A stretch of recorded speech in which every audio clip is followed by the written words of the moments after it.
Nabi Nuh AS terkenal dengan kisah kapal untuk mengarungi banjir besar. Namun, di luar bahteranya, ada banyak hikmah dan pelajaran yang dapat dipetik dari kisah Nabi Nuh. Nabi Nuh adalah nabi ketiga yang patut diimani setelah Nabi Adam AS dan Nabi Idris AS. Nuh merupakan keturunan ke-9 dari Nabi Adam. Nama Nuh berasal dari bahasa Syria yang berarti bersyukur. Nabi Nuh juga mendapatkan gelar dari Allah SWT sebagai Abdus Syakur. Gelar itu berarti hamba yang banyak bersyukur sesuai dengan surat Al-Isra ayat 3. Nabi Nuh juga masuk dalam Rasul Ulul Azmi, yaitu Rasul dengan ketabahan dan keteguhan hati yang luar biasa. Sesuai surat Al-Ankabut ayat 14, Nabi Nuh bahkan berdakwah selama 950 tahun. Nabi Nuh diutus oleh Allah SWT untuk menyerukan ajaran Allah pada umat Bani Rasib yang menyembah berhala berupa patung-patung. Kezaliman di masa itu juga tengah meningkat pesat. Dengan kesabaran, Nabi Nuh mulai berdakwah kepada umatnya. Dia mengajarkan untuk menyembah Allah, meninggalkan maksiat, dan berbuat kebaikan.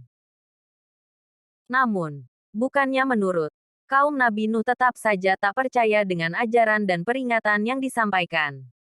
Kaum Bani Rasib bahkan tak percaya bahwa Nabi Nuh merupakan seorang rasul. Tapi, Nabi Nuh tak patah arang. Ia tetap melanjutkan dakwah meski menerima banyak celaan. Setiap kali Nabi Nuh berdakwah, mereka justru memasukkan anak jarinya ke telinga dan menutup wajahnya dengan pakaian tanda penolakan.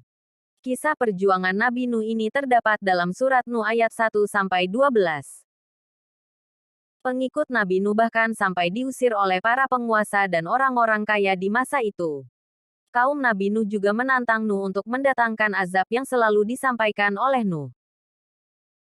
Mereka berkata, "Hai Nuh, sesungguhnya kamu telah berbantah dengan kami, dan kamu telah memperpanjang bantahanmu terhadap kami. Maka datangkanlah kepada kami azab yang kamu ancamkan kepada kami, jika kamu termasuk orang-orang yang benar."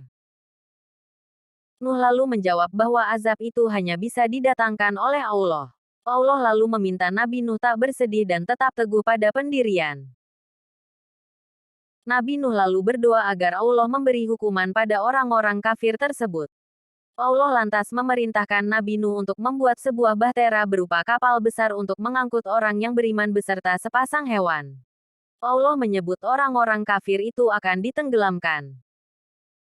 Atas perintah itu, Nabi Nuh mengumpulkan pengikutnya dan bergotong royong membuat bahtera dari kayu selama siang dan malam dalam beberapa tahun.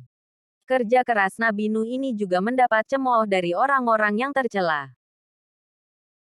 Setelah bahtera itu dibuat dan tanda banjir besar bakal datang, Nuh memerintahkan pengikutnya untuk naik ke kapal.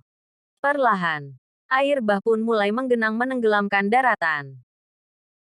Dalam orang-orang yang ditenggelamkan itu, termasuk putra sulung Nabi Nuh, Kanan dan istrinya yang durhaka.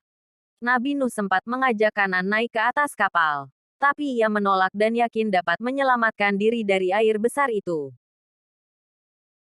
Nabi Nuh lalu menyadari bahwa cinta pada anaknya membuatnya lupa pada Allah.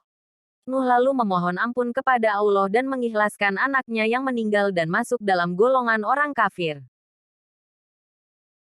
Kapal Nabi Nuh lalu menepi di pegunungan Arafat.